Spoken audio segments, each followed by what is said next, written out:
Hey everybody, welcome back to Race of History. We're taking a break on our run on Russian videos and doing Oversimplified's The French Revolution Part 1. Let's get into it. Month free for a limited time. Also, new French Revolution merch available now in the store, including King Louis and Marie Antoinette character pins, complete with detachable heads, just like the real thing. So I said to the Marquis de la Fufayette, "What do you think I am? Some dirty peasant? I've never worked a day in my life." Wow, that Marie Antoinette sure is pretty. Sure is. Wouldn't want to be Prince Louis though. That's going to be a lot of responsibility when he becomes king, especially since France is in financial ruin. Quite. Thank you one and all for attending the royal marriage of my grandson, the future King of France, to the Archduchess of Austria. Now for the very awkward yet historically accurate part of the ceremony, where we all watch them get into bed together.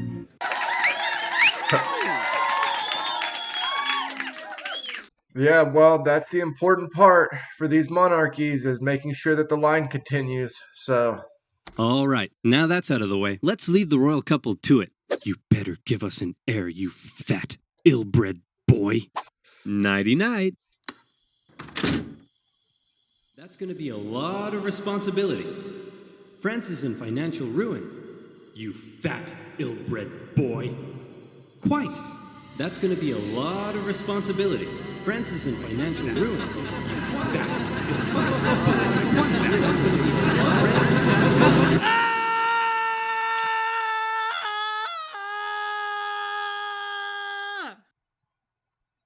Oh, great. He's a frickin' weirdo. France, the most prosperous, cultured, and beautiful nation in the world, as it had been for centuries. An exquisite social culture, with the king and the upper classes throwing crazy parties every night, enjoying high living and fine dining. Who cares that they were only able to do so off the backs of the hard-working, starving poor? What are they gonna do? Revolt? They're only 80% of the population. No.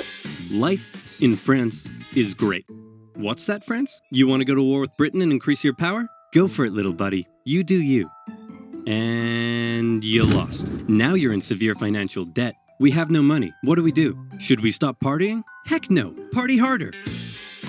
So we covered this a little bit in the American Revolution video, but the 7 Years' War is basically a war for global dominance between Britain and France. Now, there are a lot of other world powers involved in it, but France and Britain are having a huge collision over basically who is going to have dominance. Britain, who is in financial distress, also starts taxing the colonies, the U.S. colonies. That ends up leading to the American Revolution, and they won the war. So France, who lost the war, is in even more dire financial situation, and they really have nowhere to turn to pull that money in. That's okay. The peasantry will pick up the slack. They were created by God to do all the work, and you were created to reap all the benefits and party hard. That's just how society works, and we've all just accepted it for centuries. Why? Why what? Why do the nobility get to be all rich and stuff? Just because they were born into it? And the rest of us schmucks just have to accept that? Hell, why do we even need a king? Who decided that? It all just seems very unfair and unequal, and I, for one, am starting to question it. Wow, that's very enlightened of you. And so began the Age of Enlightenment. Great philosophical thinkers across France and beyond began to question whether this beautiful nation was really all that beautiful after all. Hey, Prince Louis, bad news. Your grandpop died of smallpox this morning, which means, good news, you're now the king. So just to sum up, France is in severe financial debt, and the angry populace are beginning to question how necessary you are. But hey, I believe in you, champ. You got this. Maybe. Oh no! Prince Louis Capet became King Louis XVI in May 1774. He was a notoriously weak man, and he knew it. He barely had the wisdom to rule a nation, never mind one in crisis, and he was easily manipulated by those around him. One of his first acts was to try to get revenge on the British by financing their American colonies' revolution. Hey, we're an independent nation now. That was real swell of you, Louis. Couldn't have done it without you. Glad I could help. So hey, about all that money we lent you, when can we get that back? Yep, you're a great guy. I'll never... Yeah, and not just money.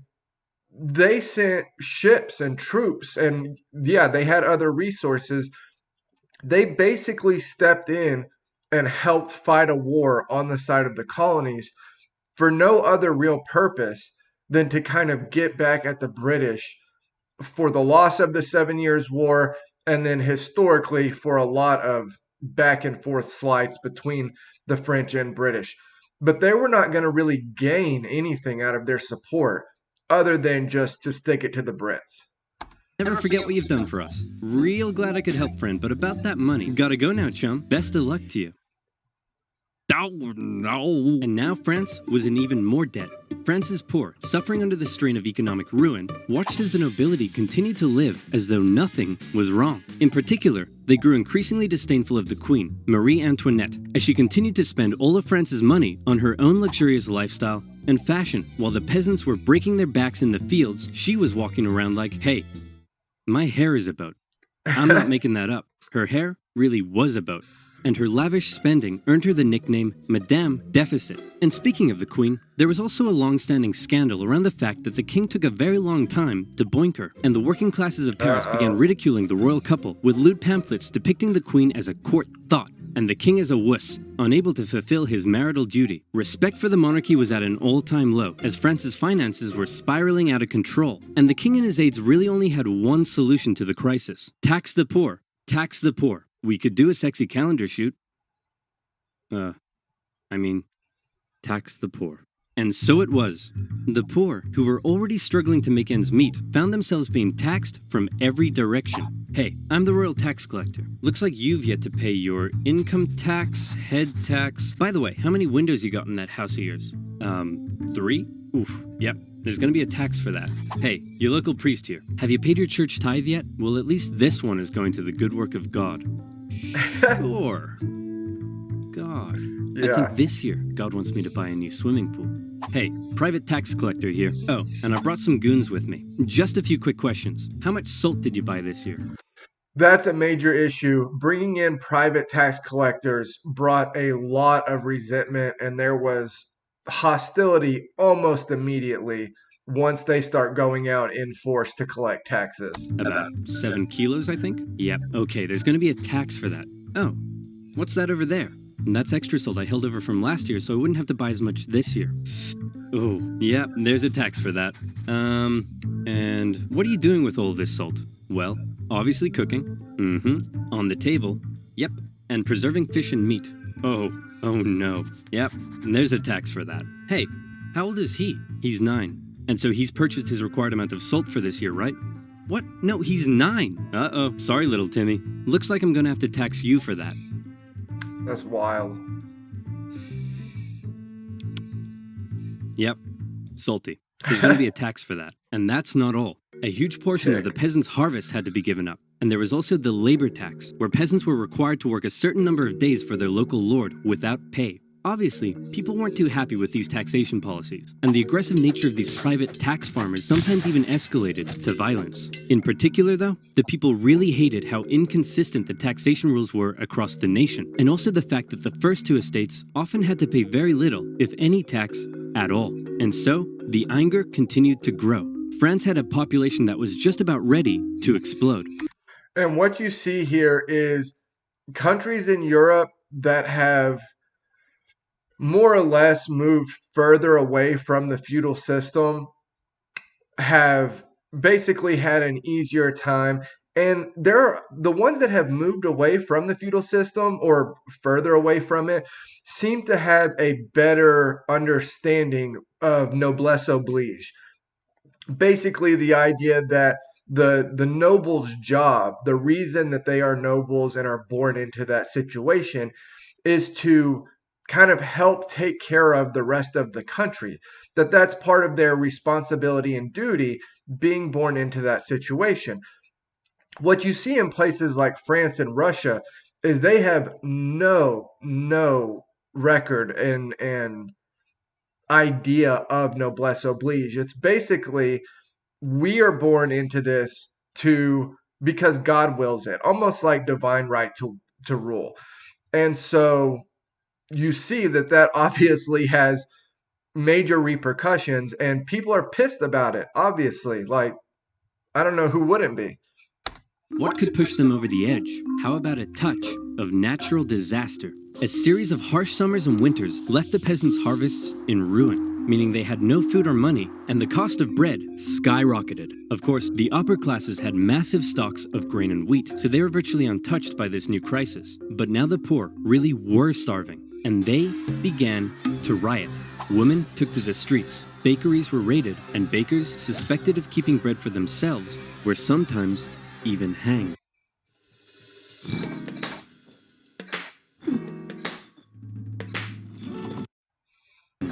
Wow, this is really getting out of We talked about this with the Russian Revolution, but women again leading that charge. control.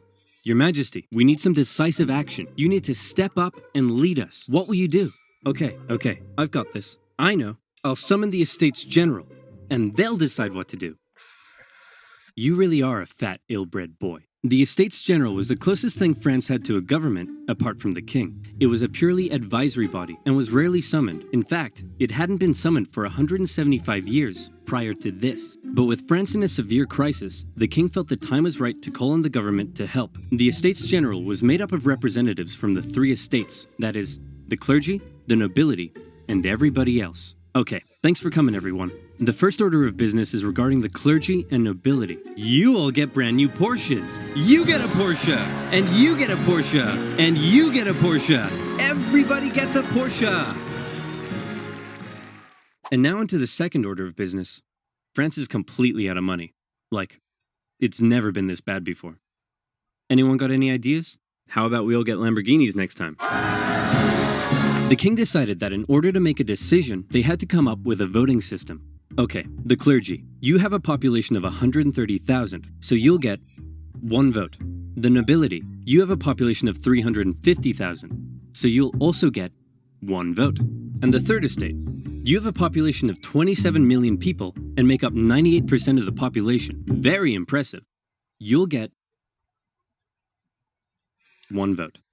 There are historians that think that that singular decision is basically what led to what became the revolution and the General Assembly and everything that comes after this.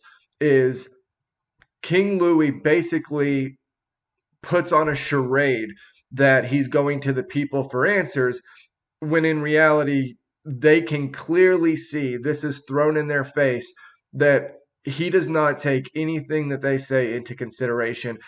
And because they are overwhelmingly the majority of the country, they just decide based on this decision, okay, well then we'll just go do our own thing. The third estate were obviously pretty unhappy with this system because they kept on finding that this would happen. We propose to raise taxes on the third estate. All in favor? All opposed? 2-1. Taxes will be raised on the third estate. We propose a motion that says the first 2 estates are a bunch of poo-poo heads. All in favor? All opposed? 2-1. It's official. We are not poo-poo heads. The third estate realized that any attempt at reform would be outvoted by the 2 upper estates, and they thought that was kind of lame. So they decided that since they were 98% of the population, they could go off to form their own government, make their own laws, and take over the running of the country. And so, the National Assembly was born. The third estate was now in control, and there was nothing the king could do to stop. Ha! I've locked you all out of your building. What are you going to do about it? We'll probably go find a different building that isn't locked. Ow, no! The National Assembly did find another unlocked building, just down the road, an indoor tennis court, where on the 20th of June 1789, they all took the tennis court oath, pledging to continue meeting until the king finally gave in to their demands for more equality and economic reform. This new National Assembly included many of the most educated members of the Third Estate, including 2 young lawyers by the names of Maximilien Robespierre and Georges Danton. Yeah, keep the name Robespierre in mind. He's going to turn into a psychopath. Some members of the first 2 estates even joined their cause. Some of these men formed a radical new political party called the Jacobin Club and quickly became leading figures. While many members of the Third Estate simply wanted more equality, a growing number in this Jacobin faction would begin calling for something even crazier: the removal of the king entirely. And this is where fear began to take hold. With such a volatile situation developing, everyone was afraid of something. The king feared his position was under threat, and he called in the military to take position around Paris. The Third Estate heard rumor of the gathering military force, and they feared the king was planning to round them up and arrest them. Maybe he'd even execute them. It also didn't help that the king had just dismissed France's popular finance minister, who had been trying to make reforms himself. It seemed the king was done negotiating. Fear, left unchecked, often boils over into anger, and anger detonates with violence. The angry people of Paris, after centuries of cruel inequality, harsh oppression, even starvation, fearful of having their new movement for reform demolished so soon, decided that it was now or never to take action. Screw reform. They decided they'd do one better. How about revolution? The people of Paris, believing the French military was preparing to attack, decided they should arm themselves. The National Assembly announced the creation of a bourgeois militia, the National Guard, and immediately, many troops from the French military defected over to the revolutionary side. In the early hours of July 14th, 1789, a large crowd stormed and raided the Hôtel des Invalides, a military hospital where they were able to secure a large number of rifles. The bad news was they weren't able to find any gunpowder for their new weapons. The good news was they knew exactly where to get some. Think you're a good driver? Now's your chance to prove it with Karma Drive. A prison fortress and a symbol of royal tyranny towering over Paris, the Bastille. Mid-morning, the crowd gathered around the Bastille and demanded that the man in charge, Governor Delaunay, surrender the prison and hand over the gunpowder. Obviously, Governor Delaunay was like, no way. So he stalled for time by inviting a few members of the crowd in for negotiations. The crowd, still waiting outside, quickly became impatient, and before long, they stormed the fortress, taking on the French troops inside. Your Majesty, we've received word that the people have surrounded the Bastille. Governor Delaunay will hold them off. No need to worry. Actually, Your Majesty, it appears the crowd is now headed away from the Bastille. You see? What did I tell you? Clearly, Governor Delaunay has defeated them and has them on the run. No need to worry. Your Majesty, isn't that Governor Delaunay's head on a pike? Well, clearly, Governor Delaunay has taken on the form of a bodiless pike-head deity, and the people are so enamored with him, they're parading him around the city. No need to worry at all. When the National Assembly heard about the violence that had taken place, they had two options. Either one, they denounce it and try to carry on the revolution using peaceful means, or two, they say, damn, you stuck his head on a pike? That's pretty hardcore. And we love it. This is a major decision. Is the new General Assembly, which everybody sees as this reformational group that's going to bring like an actual parliamentary body to France and to the people of France, are they going to condemn this violence, or are they going to jump on board with it? Because this is who people are looking to lead this charge right now on what direction this all is going to take. So this is a huge, huge decision that they're about to make. Incidentally, they went with option number 2. Some historians believe this reaction paved the way for the utter violence and bloodshed that would become the legacy of the French Revolution. This widespread acceptance of violence during the Revolution is also largely credited to the writings of a certain Jean-Paul Marat, a man of science with a horrible skin condition that kept him confined to a bathtub. He began writing a radical newspaper he affectionately named The Friend of the People. Citizens of France, be very afraid. Given the chance, the king and the nobility won't hesitate to massacre us all. The solution is simple. Execute them. Kill every last one of them. Cut off 1,000 heads, and if that's not enough, cut off 1,000 more. Oh, hey, Mr. Squeaky. What are you doing down there? You're so cute. Aw, I love you too, Mr. Squeaky. Mwah. Now, where was I? Oh, yeah. Kill them all. It became one of the most popular publications in Paris during the Revolution and succeeded in spreading ever-increasing fear and anger among the people. Now think about this. In the American Revolution, the most popular reading of the time was Thomas Paine. And so everybody is reading about essentially just the need for the Declaration of Independence, the need to separate away from the British and for the U.S. to become its own thing. Right here, for the French Revolution, you have the popular thing that everybody is reading, talking about essentially how they're all going to die unless they start killing people that are in power, unless they start killing nobility, unless they basically take the revolution to the super end of the spectrum for violence. In August, leaders of the National Assembly, with help from a certain Thomas Jefferson, adopted the Declaration of the Rights of Man and of the Citizen, an incredible document that guaranteed liberty and equal rights to all men. And when I say men, I mean men. Despite its glaring shortcomings in gender equality, the massively influential declaration would go on to inspire the struggle for liberty and equality across the planet for centuries. However, back in France, the vast majority of the people weren't really so concerned with enlightened ideas of equality as much as they were concerned with the fact that they were still starving. Bread was still expensive as hell and hard to come by. The people felt that one reason nothing had been done yet about the crisis was because the king simply couldn't see the problem. He lived in Versailles, a full 20 kilometers southwest of Paris, and as a result, lived in comfort, separated from his dirty, stinking subjects. On October 5th, a crowd of women, 7,000 strong, decided they'd do something unprecedented. They decided they'd remove that separation and confront the king directly. The women marched all the way to the king's palace in Versailles. Along the way, the crowd continued to grow into the tens of thousands, and when they arrived, they demanded an audience with the king. What are those things outside the palace? They're poor people, Your Majesty. That's poor people? They say they're hungry. Hungry? Then let them eat cake. Wow. See, this is the exact BS that led to this whole mess in the first place. You're so out of touch. They're writhing around in the filth, breaking their back to barely scrape by, and they come to you demanding just the basic ability to feed themselves, and you think a slice of cake will sort them out? Well, then let them eat Taco Bell Crunchwrap Supreme. Oh, that's effed up. Wow.